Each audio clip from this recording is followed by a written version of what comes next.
members of the cabinet that they will be looking in the direction of instituting a policy of having economic citizenship in Barbados. Now, again, we don't wish to just make for political editorial comment. There are some things which we feel as a political party that are philosophically part of the underpinnings of this society. Barbados has historically been very clear that we earned our living the old-fashioned, we made our living the old-fashioned way. We earned it. The idea of accepting financial contributions from anyone who has been able to accumulate a few million or $1 billion by any means whatsoever. The idea of accepting economic benefits from anyone who has been able to accumulate a few million or $1 billion by any means whatsoever in exchange for a Barbados passport is not something that we are prepared to embrace. We feel very strongly that to go down the road of economic citizenship means that you grant an open door to every successful pirate, every successful gun runner, every successful drug trafficker, every successful slaver who has been able to ply his or her nefarious trade and then find their way to these shores in the hope of getting a Barbados passport.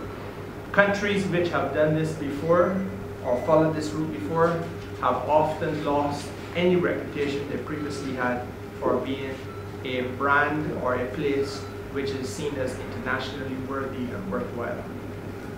Barbadians today do not have to get a visa to go to the United Kingdom.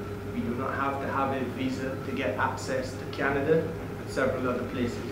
Countries who have gone this route of economic citizenship and subscribe to a concept of economic citizenship, pursuing a policy of granting status as a Barbadian to whosoever has a few $1 million, find themselves in a situation where their hard-working citizens, all of us, then become affected by the need to be in a queue to apply for a visa to go abroad.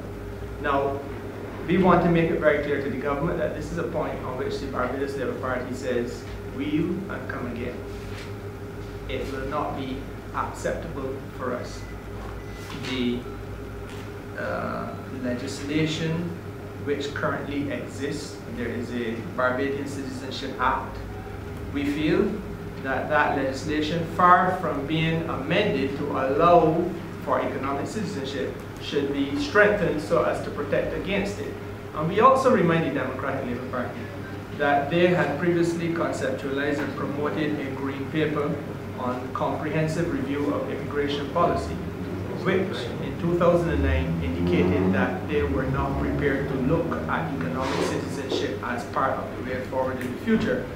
We feel that it is now necessary for Mr. Van der Stewart to hold fast to any of the philosophical positions that had been the underpinnings of the Democratic Labour Party of Erskine Sandiford and Errol Barra, and even of David Thompson, and that we can't continue to just throw away the baby with the bathwater in this mad rush to adopt a bargain basement approach to politics.